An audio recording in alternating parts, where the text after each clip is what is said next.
ওহো! কতদিন ধরে স্বামী ছাড়া? 4 বছর। 4টা বছর ধরে এই সোনার দেহটাকে কষ্ট। জি। আচ্ছা, স্বামী খারাপ। সুপ্রিয় দর্শকবৃন্দ, আসসালামু আলাইকুম। কেমন আছেন আপনারা? আশা করি আল্লাহর রহমতে ভালো আছেন। যদি চ্যানেলটি ভালো লাগে অবশ্যই চ্যানেলটি সাবস্ক্রাইব করে আমার পাশে থাকুন। প্রতিদিনের মতো আজকে এক আপুকে আমার চ্যানেলে হাজির করেছি। মিডিয়া কি কারণে আসলে সেটা আপনাদেরকে শোনানোর চেষ্টা করব। আসসালামু আলাইকুম আপু। ওয়ালাইকুম আসসালাম। আসসালামু আলাইকুম। ওয়ালাইকুম আসসালাম। আপু ভালো আছেন? হ্যাঁ, আছি আলহামদুলিল্লাহ। আচ্ছা, আপু মিডিয়া কি কারণে আসলেন? ভাই কষ্টের জন্য আসছি। কিসের কষ্ট আপনার? স্বামীর কষ্ট না টাকার কষ্ট? ভাই স্বামীর কষ্ট। স্বামীর কষ্ট। বিয়ে শাদী হয়নি আপনার? হ্যাঁ, বিয়ে শাদী হয়েছিল। হাজবেন্ড স্বামী কি হয়েছে? ছেড়ে চলে গেছে আরেকটা মেয়ে। আপনার কাছে চলে গেছে? হ্যাঁ, ওহো! কতদিন ধরে স্বামী ছাড়া? 4 বছর। 4টা বছর ধরে এই সোনার দেহটাকে কষ্ট। জি। আচ্ছা, স্বামী খারাপ ছিল নাকি বিয়ে শাদী করে চলে গেছে? বিয়ে শাদী করে চলে গেছে। কে আপনাকে বিয়ে করছিল কেন? বিয়ে করে চলে যাবে আবার? তার বাপ মার কথা বিয়ে করছিল।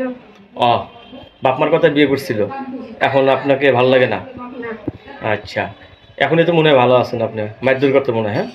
হুম? মারামারি করতো না আপনার সাথে? হ্যাঁ, মারধর করতো। কারণ আপনাকে ভালো না লাগে তো সে মারামারি করবি। অবশ্যই। আচ্ছা, এখন কি আপনি বিয়ে শাদী বসবেন আবার? হ্যাঁ, ভালো একটা লোক পাইলে বিয়ে শাদী করবো। সারাসারি হয়েছে তো? জি, ছাড়াছাড়ি হয়েছে। আচ্ছা, ছেলে মেয়ে কয়জন আপনি বললেন? একটা ছেলে। একটা ছেলে। আপনি কি বাসায় একাই থাকেন নাকি ফ্যামিলির সাথে থাকেন এখন? আমার খালার সাথে থাকে। আপনি খালার সাথে থাকেন না? আচ্ছা, এমনি চাকরি টাকরি করেন নাকি কোনো কিছু? কাজ করি।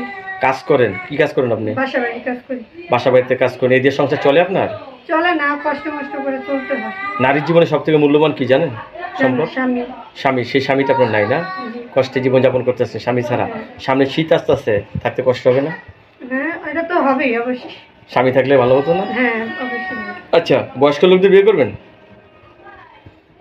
বয়স্ক লোকদের বিয়ে করবেন? হ্যাঁ। আবার অনেকের বউ মরে গেছে, বউ চলে গেছে, এরা যদি বিয়ে করতে চায়? হ্যাঁ, করব। রাজি আছেন না? এরা আবার বউ আদর করে খুব সুন্দর, ঠিক না? বউর আঁচলে থাকে, ঠিক না? আচ্ছা আপু, আমরা একটা নাম্বার দিয়ে দেবো, সেই নাম্বার যোগাযোগ করতে পারবে? আপনার নাম্বারে যোগাযোগ করতে পারবে সবাই? হ্যাঁ, পারব। নাম্বারটা খোলা থাকে তো সবসময়? হ্যাঁ, খোলা থাকে। আচ্ছা, কখন কথা বলতে পারবেন আপনি? রাত্রে না দিনে বেশি? বেশিরভাগ রাত্রে কথা বলতে পারবো। রাত্রে কথা বিকেলে, বলতে হ্যাঁ, পারবেন। কেউ বিকেলে। যদি একটা টাচ মোবাইল কিনে দেয় আপনাকে, তার সাথে ইমুতে কথা বলতে পারবেন? হ্যাঁ, কথা বলতে পারবো। যাক আলহামদুলিল্লাহ। নামাজ টামাজ পড়েন? হ্যাঁ, 5 ওয়াক্ত নামাজ পড়ি ভাই। যাক আলহামদুলিল্লাহ, এই জিনিসটা শুনে খুব খুশি হলাম। তো অনেকে আপনাকে ফোন দেবে, কারোর সাথে খারাপ ব্যবহার করবেন না, ঠিক আছে? ঠিক আছে। দর্শক, আপনাদেরকে অনুরোধ জানাচ্ছি, আপু একজন ভালো মানুষ, আর আপুর সাথে কথা